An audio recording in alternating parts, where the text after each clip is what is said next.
Today we're going to fit a container door stay from start to finish in 3 easy steps. Step 1.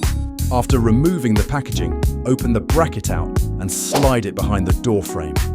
It should sit on the crossmember. Then tighten the bolt and nut to hold it firmly in place. Step 2. Open the arm out until it lines up with the hole and place the pin in to secure in place.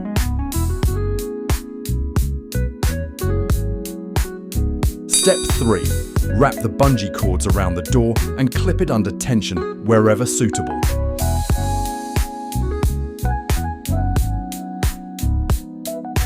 And that's your door stay fitted. Solid, simple, sorted. Then remove them in seconds and put them away for the next job. One more thing. We stock a huge choice of container parts, racking, door kits, damp sticks, and more.